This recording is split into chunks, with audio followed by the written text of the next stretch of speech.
Technical View pound sterling 11 September 2020 per jam 10 lewat 29 menit waktu Indonesia bagian Barat.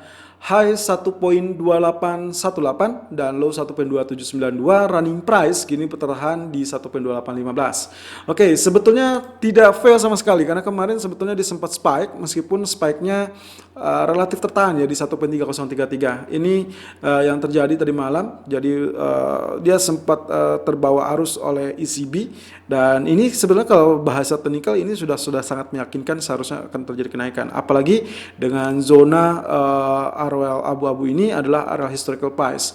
Termasuk juga areal trendline biru kita sebetulnya ini masih cukup kuat karena di hari yang lalu kurang lebih tanggal 9 itu sempat tertahan ya.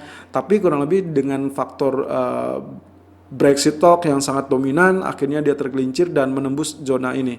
Berarti secara keseluruhan hari ini seharusnya akan terjadi penurunan lebih lanjut ya.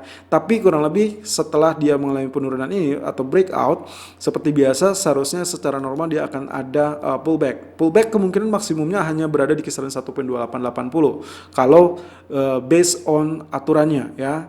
Jadi kurang lebih itu yang bisa dipertimbangkan kalaupun ada pullback ataupun kenaikan, hati-hati di 1.2880. Nah, kemudian di grafik H4-nya sendiri, nah saya coba menggunakan Fibonacci expansion di sini. Saya tarik titik A-nya di sini ya. Ini adalah areal tertinggi di tanggal 4 September yang lalu 1.3317. Titik B-nya saya gunakan kurang lebih di areal ini. Ya, ini adalah areal 9 September yang lalu di area 1.2973 dan titik C-nya kurang lebih di titik tanggal 10 atau tadi malam dengan area 1.3033. Saya mendapati zona 61.8%, 1.2766 which is arealnya sudah sangat dekat kemarin, termasuk juga berdekatan atau berimpitan dengan areal historical price kita. Jadi ini cukup kuat, sangat wajar dia akan terjadi rebound terlebih dulu atau spike terlebih dulu.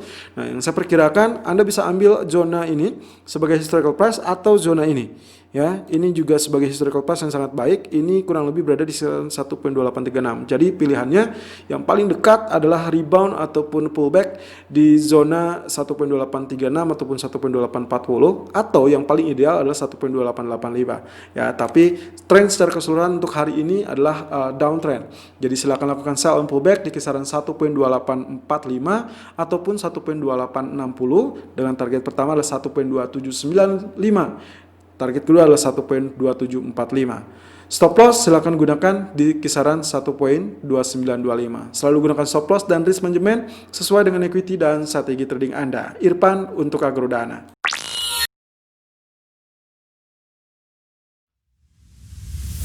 Technical View Euro USD 11 September 2020 per jam 10 lewat 32 menit waktu Indonesia bagian Barat. High 1.1838, low 1.1818 dan running price 1.1831. Oke, kembali dengan bentuk candle yang ternyata mirip dengan jarum panjang ya. Ini tailnya cukup panjang. Spike-nya sudah sangat meyakinkan ya. Kemarin sudah mencapai area 1.1915 dan akhirnya benar apa yang dinyatakan oleh ECB, mereka cukup confidence dengan keadaan monetary easing mereka, lalu kemudian mereka tidak menyoroti tentang penguatan euronya, tapi mereka tetap mengawasi kemungkinan-kemungkinan yang terjadi. Tapi apapun yang akan dilakukan, kurang lebih sebetulnya mereka masih menopang dengan paket stimulus lanjutan senilai 1,35 triliun euro, dan itu hal yang cukup baik untuk menopang roda ekonomi mereka. Terlebih lagi, menurut Christine Lagarde juga keadaan ekonomi sudah sangat potentially good enough ya, hampir kembali ke titik di mana sebelum pandemi. Oke, berarti ini akan ada gangguan. Sebetulnya ini bisa saja mengalami penurunan, tapi karena kita kembali lagi dengan apa yang terjadi dalam 2 hari terakhir, ini formasi candle yang sangat meyakinkan. Morningstar ya, ini Morningstar atau lebih kepada preaching line ya, Preaching line seharusnya bullish candle. Andai saja kemarin tidak ada statement-statement yang negatif, maka kemungkinan potensinya ini sudah sangat layak untuk melanjutkan rally. Tapi karena kali ini dia diganggu dengan potensial ini, kita sebutnya dengan inverted hammer ya, maka hati-hati, kemungkinan potensi penurunan akan ada. Nah, tapi kurang lebih kalau kita asumsikan ini diabaikan, berarti kita ambil saja preaching line-nya, yang artinya kemungkinan kenaikan akan kurang lebih minimum di arah 1.1860 itu mungkin akan ada. Yang jadi pertanyaan apakah dia akan sustain di atas atau tidak. Kalau tidak, berarti dia akan terancam tergelincir kembali di arah 1.1770. Dan di grafik H4-nya kurang lebih apa yang kita lakukan kemarin sudah tepat ya. Ternyata dia spike dan tertahan di zona biru. Ini adalah resisten kita dan sekarang nempel di zona biru areal tengah. Nah, artinya lagi kalau misalkan kita lihat seperti ini, saya sih lebih preferable kalau misalkan dia tergelincir terlebih dahulu, lalu kemudian nantinya rebound. Buat apa? Karena saya mengasumsikan nantinya saat dia mengalami penurunan, minimum dia memiliki zona support yang relatif kuat untuk sementara waktu yang menahan di zona 1.1760 ataupun 1.1780. Jadi penurunan, lalu kemudian dia rebound. Nah, hari ini artinya saya merekomendasikan Anda untuk mencari atau mengincar area buy on dip kisaran 1.1776 ataupun 1.1786.